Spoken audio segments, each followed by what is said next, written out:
It was a busy Friday morning at Lagos Airport. People were rushing to catch their flights, and Maurice Andrew, a 40-year-old business millionaire man, was among them. Dressed in a fancy suit and carrying a leather briefcase, Maurice hurried toward his gate, constantly checking his expensive gold watch.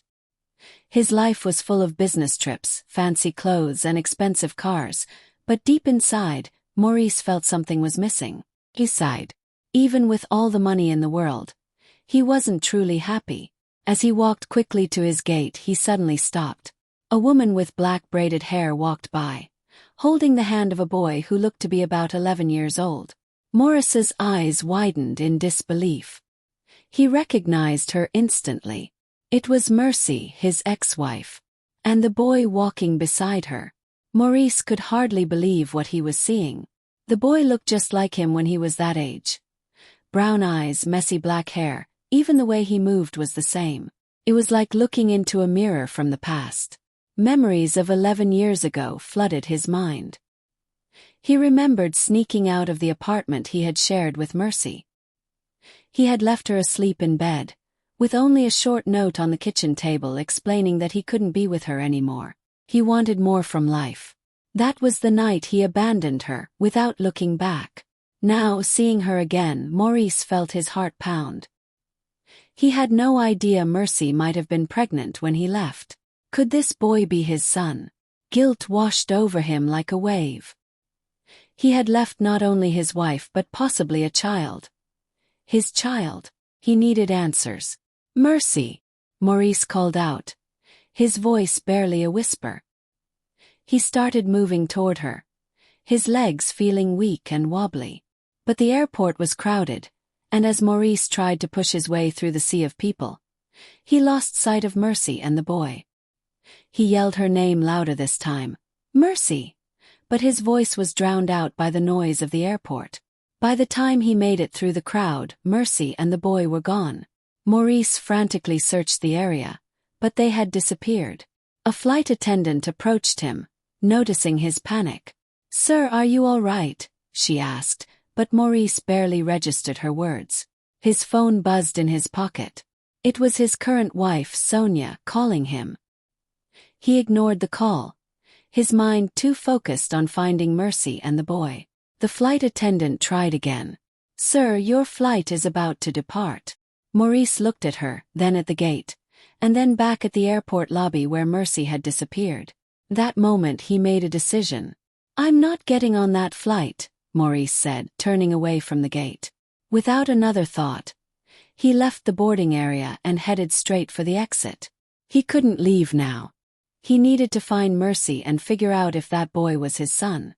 As soon as he was outside the airport, Maurice flagged down a taxi and gave the driver instructions to take him downtown.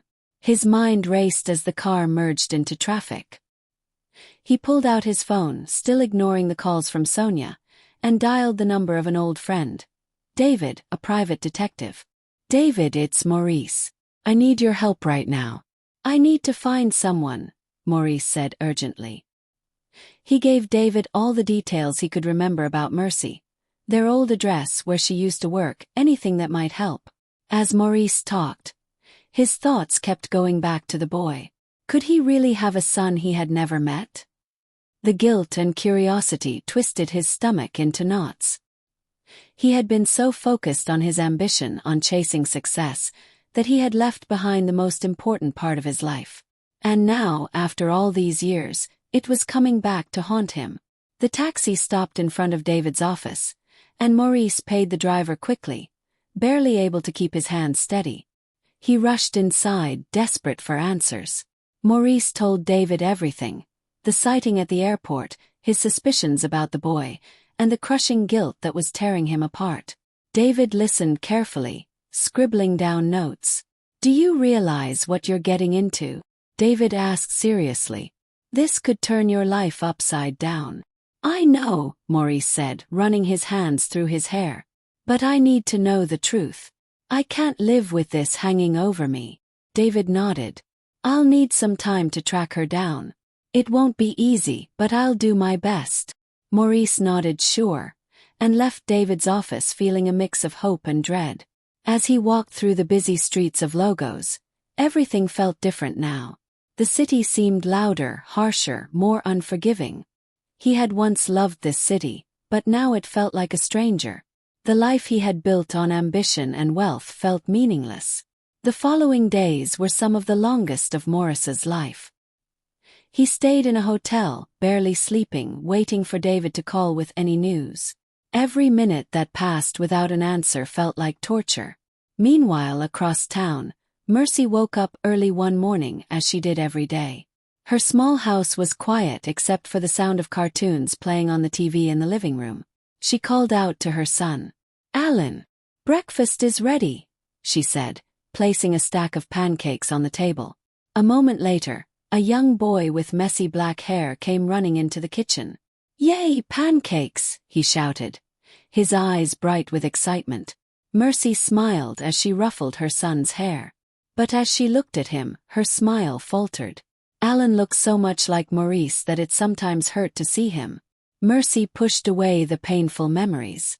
It had been a long time since Maurice had left, and she had done everything she could to build a good life for her and Alan. There had been tough times, especially in the early years when she was pregnant and alone, struggling to make ends meet. But she had made it through. They were okay now. Mark, Mercy's boyfriend of 3 years, came through the door just as she was finishing up breakfast. "Good morning, my loves," he said, kissing Mercy on the cheek and giving Alan a big hug. Mercy smiled at him, grateful for his support. Mark had been a steady presence in their lives, accepting Alan as if he were his own son. Back in his hotel room, Morris's phone buzzed. It was David. "I found her," David said without preamble. "She still lives in the same neighborhood. She has a son named Alan, 11 years old. It looks like she's been raising him on her own." Morris's heart sank. So it was true. He had a son he had never met, who had grown up without a father. "And there's something else," David continued. "Mercy's been dating a guy named Mark for a couple of years now. He's pretty involved in their lives." Maurice felt a sharp stab of jealousy. Another man was living the life that should have been his. He thanked David for the information and hung up, sitting back in his chair. His mind was racing. How had he let it get this far? How had he walked away from something so important? At that moment, across the city, Sonia was pacing back and forth in the lavish mansion she shared with Maurice. She was furious. Maurice had been ignoring her calls, and now he had missed an important business trip. "What is going on?" she muttered to herself. She picked up her phone, determined to find out what was happening. Meanwhile, back at Mercy's house, the day was unfolding as usual. Mark helped Alan get ready for school while Mercy prepared his lunch. But all the while, Mercy couldn't shake the uneasy feeling that had settled in her stomach ever since she saw that man at the airport. The man who looked so much like Maurice. Also, Maurice couldn't stay away. He parked his car down the street from Mercy's house and watched from a distance. He saw her come out of the house, followed by Alan and Mark. They looked like a happy family. Morris's heart clenched as he watched them laugh together. He had no idea how he was going to fit into this picture or if he even should. But he knew he couldn't walk away again. He had already made the biggest mistake of his life by leaving Mercy and Alan. He had to at least try to make things right.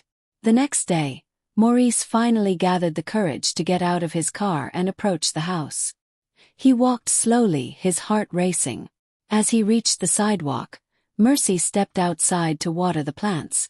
Their eyes met, and for a moment neither of them moved. Then the watering can slipped from Mercy's hand, spilling water onto the ground. "Maurice," she whispered, her face pale with shock. Maurice opened his mouth to speak, but no words came out.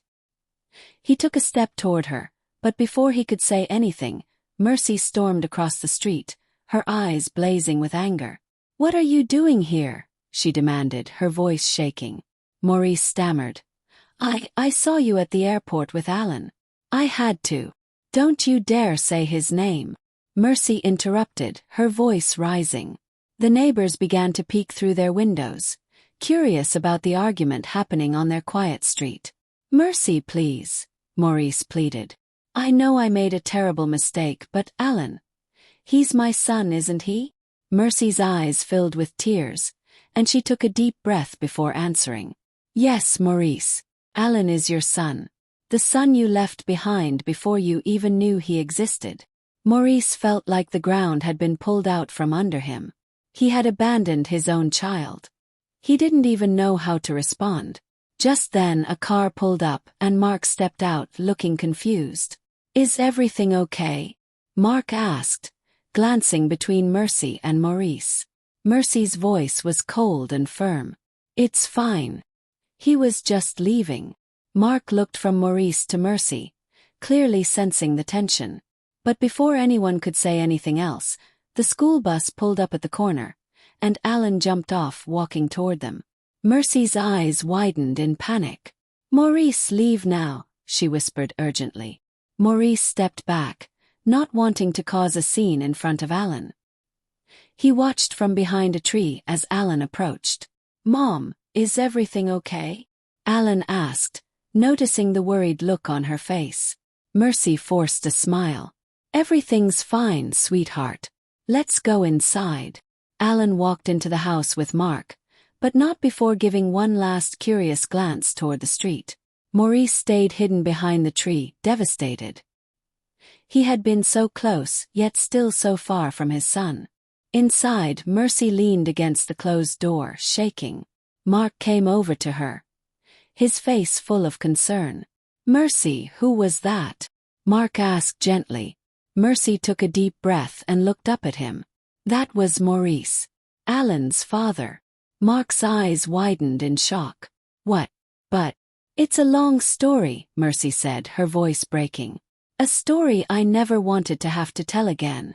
Meanwhile, outside the house, Maurice left the neighborhood feeling more lost than ever. He had seen his son, but he still didn't know how to fix the mess he had created. He drove aimlessly through the city, overwhelmed by guilt and regret. In the days that followed, Maurice couldn't stay away from Mercy's street. He found himself parked outside Mercy's house again and again, just watching from a distance. He saw Alan playing in the yard, riding his bike, laughing with Mark. Every time he saw them together, Maurice felt his heart break a little more. One afternoon, Maurice finally worked up the nerve to walk by the house while Alan was playing in the yard. He pretended to be casual, walking on the opposite side of the street. When Mercy came out to water the plants again, she saw him and froze. Maurice waved awkwardly, but Mercy just stared at him with a mixture of anger and disbelief. She walked across the street, her voice low and furious. What are you doing here again, Maurice? I told you to stay away. Maurice felt his throat tighten. I just wanted to see him, Alan. Mercy shook her head, her eyes filling with tears. You don't get to just show up after 11 years and expect everything to be okay. You abandoned us. You left us with nothing. Maurice tried to speak, but the words stuck in his throat. He had no defense.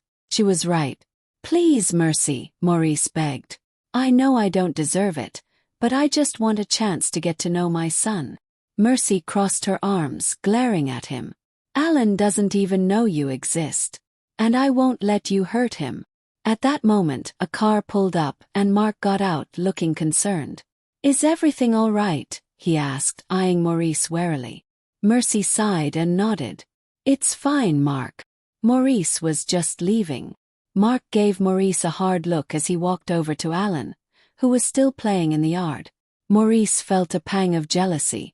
That should have been him playing with his son. Maurice turned and walked away, feeling utterly defeated. He had hoped that seeing Mercy and Alan again would somehow make things right, but it only made the pain worse. He couldn't go back in time and fix what he had done. He had to live with the consequences of his choices. But Maurice wasn't ready to give up yet. He had made a mess of things, but he was determined to find a way to be a part of Alan's life, no matter what it took. He knew it wouldn't be easy and that it might take a long time, but he had to try. Maurice began to see Alan more often, but always from a distance. He would sit in his car and watch as Alan played in the yard or walked to school. Maurice longed to talk to him, to tell him the truth, But he knew it wasn't that simple. Meanwhile, Mercy tried to keep things as normal as possible for Alan, but she couldn't shake the feeling that everything was about to change. She hadn't told Alan about Maurice yet, and she didn't know how to. How could she explain to her son that his father, the man who had abandoned them, was suddenly back in their lives? One day, Alan came home from school and asked Mercy a question she had been dreading. "Mom, who was that man at the house the other day?" Alan asked, his eyes curious. Mercy froze for a moment, trying to figure out how to respond. "That man, his name is Maurice," she said carefully. He's someone from my past." Alan tilted his head, sensing there was more to the story. "Is he a friend?" Mercy took a deep breath. "No, Alan. He's not a friend. He's your father." Alan's eyes widened in shock. "My father? But I thought he was gone." Mercy nodded sadly. "He was gone for a long time. But now he's back." Alan didn't say anything for a moment, his mind racing. He had always wondered about his father, but now that he knew the truth, it didn't make sense. Why had he left? Why was he coming back now? "Why did he leave us?" Alan asked, his voice small. Mercy's heart broke as she looked into her son's eyes. "It's complicated, Alan. But he made some bad decisions. He thought he wanted something different and he left us. But it wasn't your fault." Alan looked down at the floor, his emotions swirling. "Does he want to see me?" he asked quietly. Mercy nodded. "Yes, he does. But it's up to you, Alan. You don't have to see him if you don't want to." Alan thought for a moment. "I don't know if I want to see him. He left us. Why should I care about him now?" Mercy pulled Alan into a hug, her heart aching for her son. "You don't have to make a decision right now. Just think about it, okay?" Alan nodded, but he couldn't shake the confusion and anger he felt. Meanwhile, Maurice sat in his hotel room, anxiously waiting for news. He knew that at some point, Mercy would have to tell Alan the truth. Every day, he hoped for a chance to speak to his son, but he understood it might take time. He didn't want to rush things and risk hurting Alan even more. One afternoon, Maurice decided to take a walk near Alan's school. He wasn't sure why he was there, maybe just to catch a glimpse of his son, but as he walked, he noticed Alan sitting alone on a bench, looking upset. Maurice hesitated, unsure whether he should approach, but something inside him told him it was the right moment. He took a deep breath and walked over. "Hey, Alan," he said gently. Alan looked up, surprised to see him. "What are you doing here?" he asked, a mix of curiosity and frustration in his voice. "I was just in the neighborhood," Maurice said, trying to sound casual, though his heart was pounding. "I saw you sitting here and thought maybe you could use some company." Alan shrugged, not sure how to feel about this man who had suddenly appeared in his life. "I'm fine." Maurice sat down next to him. "I know this must be really confusing for you. I just wanted to let you know that I'm here if you ever want to talk." Alan stayed quiet, his eyes fixed on the ground. After a few moments he finally spoke. "Why did you leave us?" The question hung in the air like a heavy weight, and Maurice felt his chest tighten. He had been dreading this moment, but he knew he had to be honest. "I made a mistake," Maurice said quietly. "A really big mistake. I thought I needed more from life, more success, more money, and I was selfish. I left because I thought I was chasing something important, but I didn't realize what I was leaving behind." Alan's eyes narrowed. "So, you just left Mom and me? For money?" Maurice shook his head. "It wasn't just about the money. I was confused, Alan. I didn't know what was important back then. But I've had a lot of time to think, and I realize now that the most important thing in my life was you and your mom. I know I can't change the past, but I want to be here for you now, if you'll let me." Alan didn't say anything at first. He was angry, confused, and hurt. But part of him also wanted to know more about this man who was his father, the man who had left but now wanted to be part of his life. Do you really want to be part of my life now?" Alan asked, his voice small and unsure. Maurice nodded, his heart heavy with emotion. More than anything, Alan. I know I don't deserve it, but I want to try. I want to get to know you. And if you don't want that, I'll respect your decision. Alan looked at Maurice for a long moment, trying to read his face, to understand if he was telling the truth. I don't know if I can trust you, he said honestly. Maurice nodded. I understand. And I'll do whatever it takes to earn that trust, even if it takes a long time. Just then the school bell rang and Alan stood up, grabbing his backpack. He hesitated for a moment before turning to Maurice. Maybe we can talk again sometime. Maurice smiled, feeling a small glimmer of hope. I'd like that. Alan nodded and walked away, leaving Maurice sitting on the bench, overwhelmed by the brief but meaningful conversation. Back at home, Mercy was going through her own emotional struggles. She hadn't seen Maurice since their tense confrontation, but she could feel the effect his return was having on her life. Mark was supportive as always, but she could sense the underlying tension in their relationship. He had proposed a few weeks earlier, and she still hadn't given him an answer. She wasn't sure if she was ready to move forward with her life, especially now that Maurice was back. One evening, after Alan had gone to bed, Mark sat down next to Mercy on the couch. You've been quiet lately, he said gently. I know things are complicated right now, but I want to make sure you're okay. Mercy sighed, leaning back against the cushions. I don't know if I'm okay, Mark. Everything is so messy. Maurice is back, and I'm trying to figure out how to handle it for Alan's sake, but it's hard. I never thought I'd see him again. Mark took her hand. I understand that this is difficult, but you don't have to go through it alone. I'm here, and I'll support whatever decision you make. Mercy looked at him, grateful for his kindness. I know you're here, and I appreciate it more than you know. But I think I need time to figure things out, especially for Alan. He's confused, and I don't want to make any big decisions until I know what's best for him.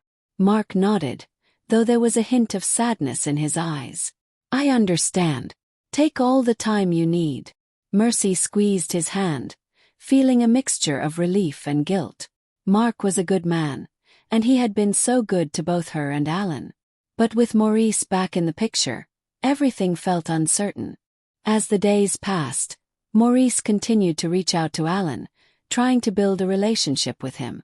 They met a few times, usually at the park near Alan's school, and while the conversations were still awkward and cautious, there was a slow but steady connection forming between father and son. One afternoon, as they sat on a bench eating ice cream, Alan finally asked a question that had been on his mind for weeks. Do you still love my mom? The question caught Maurice off guard. He hadn't expected Alan to ask about his relationship with Mercy, and he wasn't sure how to answer. He paused for a moment, choosing his words carefully. I will always care about your mom, Alan, Maurice said honestly. She's a wonderful person, and I'll always regret the way I treated her. But right now, my focus is on being the best father I can be to you. Alan nodded, seeming to accept the answer, though he didn't fully understand it.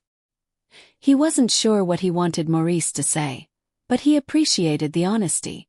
As they continued to talk, Maurice felt a sense of relief. For the first time in years, he was starting to feel like he had a purpose again.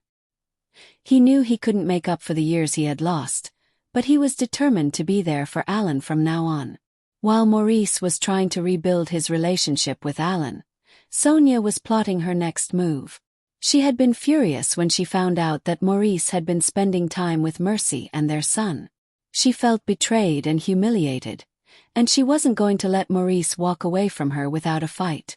She hired a private investigator to dig up dirt on Maurice's business dealings, hoping to find something she could use against him. It didn't take long for the investigator to uncover some shady financial deals that Maurice had been involved in during his rise to success.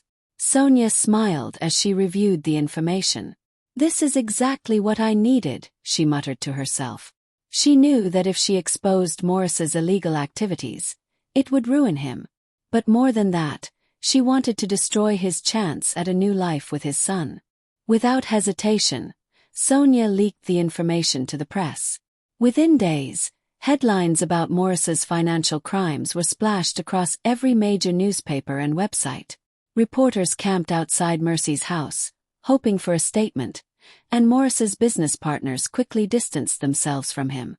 Maurice watched in horror as his world crumbled around him. Everything he had worked for was gone in an instant.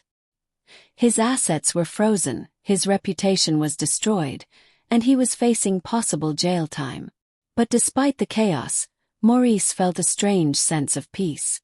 He had made terrible mistakes, and now he was paying the price. But for the first time in a long time, he felt like he was doing the right thing. He was being honest, even if it meant losing everything. Mercy, on the other hand, was furious when she saw the news. She hadn't expected Morris's past to come crashing down on them like this, and she was worried about how it would affect Alan. She called Maurice, her voice shaking with anger. "What have you done, Maurice? Why is the media camped outside my house? How could you drag us into this mess?" Maurice sighed, his heart heavy with guilt. "I'm so sorry, Mercy. I didn't mean for any of this to happen. Sonia leaked everything to the press. I'm trying to handle it, but it's out of my control." "I don't care about you or Sonia," Mercy snapped. "I care about Alan. How am I supposed to protect him from all of this?" Maurice felt a lump in his throat. "I'll fix it, Mercy. I don't know how yet, but I'll find a way." But as the days passed, the situation only got worse. Morris's legal troubles mounted, and the media frenzy showed no signs of dying down. Mercy did her best to shield Alan from the chaos, but it was nearly impossible. Alan was confused and upset, and he didn't understand why reporters were suddenly interested in his life. One night, Alan asked Mercy, "Is Dad going to jail?" Mercy looked at him, her heart breaking. "I don't know, sweetie. But whatever happens, we'll get through it together." Alan nodded, but the fear and uncertainty in his eyes were impossible to miss. As Morris's legal troubles deepened, he made a decision. He would confess to everything. He couldn't hide from the truth anymore. He called his lawyer and told him to prepare for a full confession. Maurice knew it would mean losing what little he had left, but he was ready to face the consequences of his actions. "Hello, this is Maurice Andrew. I'm ready to surrender to the authorities," he said, his voice steady. The news of Morris's confession sent shockwaves through the business world. Reporters swarmed the courthouse on the day of his hearing, eager to capture the fall of a once powerful man. In the courtroom, the judge sentenced Maurice to 2 years in prison for financial fraud and ordered him to repay everything he had taken. Maurice accepted the sentence with quiet resignation. He had known this day was coming, and he was ready to face it. In the months that followed, Maurice used his time in prison to reflect on his life. He enrolled in courses on business ethics and started writing letters to Alan, trying to stay connected despite the physical distance. Alan wrote back, their relationship slowly growing stronger despite the challenges. Mercy allowed Alan to visit Maurice in prison, though the visits were often emotional and difficult. Maurice promised Alan that when he was released, he would live an honest life and be the father Alan deserved. As the years passed, Alan grew into a teenager, and while the memories of his father's mistakes were still there, he began to see Maurice as more than just the man who had left him. He saw a father who was trying to make amends, and while it wasn't easy, they were building a new kind of relationship. By the time Maurice was released from prison, he had lost everything. His money, his reputation, and his business, but he had gained something far more valuable. He had earned his son's trust, and that was worth more than all the wealth in the world.